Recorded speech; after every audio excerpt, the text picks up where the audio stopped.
struggle with the usual manic Monday, community quarantine protocols were still hardly implemented. News 5's Justine Punsalang is joining us live from Manila to give us the latest. Justine, what's going on there? How is traffic and how is public transportation on this Monday? Yes, Sean, we are here in Divisoria, Manila, which has a terminal that serves the passengers for the resumption of operations of the PUJ, of the modern PUJs. However, earlier this morning, we were at a Taguig City, specifically in Barangay Bagong Bayan, where as early as 5 in the morning, passengers flocked the makeshift terminal to catch a ride. The first day of the resumption of modern PUJ operations had a shaky start. Modern jeepneys arrived at 6:30 a.m., but passengers were already there as early as 5 in the morning. The police were the only ones manning the area and implementing social distancing. Chaos ensued as there were no clear protocols implemented.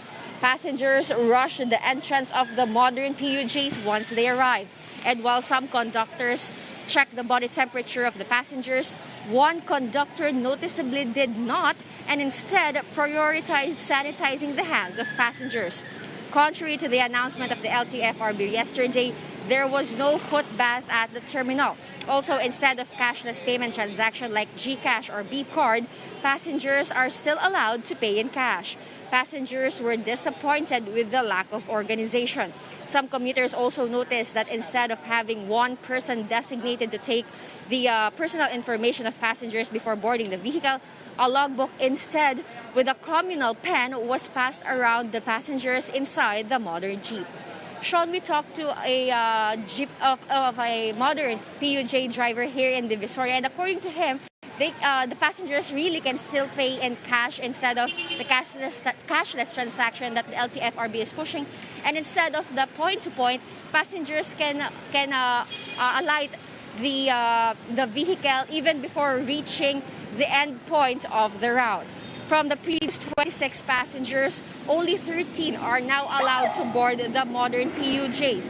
There are also plastic dividers between passengers in order to maintain social distancing inside the vehicles. According to the LTFRB, by Wednesday this week, 9 more routes will be added, and by the end of this week, by Friday, another 10 will be added another 10 routes will be added to further boost the implementation or the resumption of operations of modern PUJs in the metro. Sean? All right, Justine, any mention of when they'll be completely cashless? Because that is one of the compliance, one of the things they have to comply with in order to ply the roads, yeah? I'm sorry, Sean, can you repeat that? Yeah. By when will all the modern PUJs be going cashless? Because I think that is one of the matters that they have to comply with in order to ply the roads. Well, actually, this is a very, this is not, your question is acceptable. However, the LTFRB said that only those with cashless options could go to the road. But as per our observation from earlier this morning, although there are jeeps, modern jeeps that has those beep cards. However, the passengers do not have the main beep card, so they cannot use them in their operation. Actually, it's a good question. However, it would seem that even the drivers cannot answer those questions. And in the terminals that we've been to, there are also no available beep card sellers or loaders for those who already have beep cash. So actually, this is a matter that we really have to ask or clear with the LTFRB. Sean?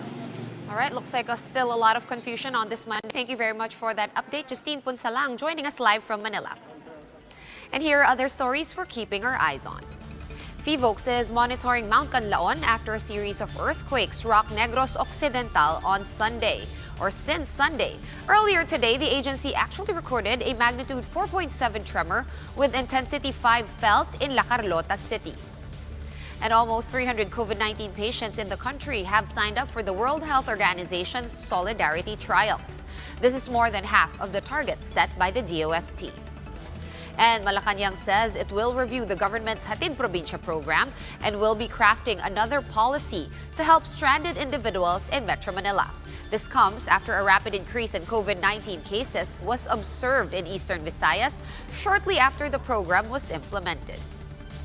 For more updates, follow News 5, The Philippine Star, and Business World online. Visit our website, onenews.ph, for more in-depth analysis. And you can also catch One News on the Signal Play app. Just register for a free account now at www.signalplay.com and stream One News live anytime, anywhere. I'm Sean Yao, and we are One News.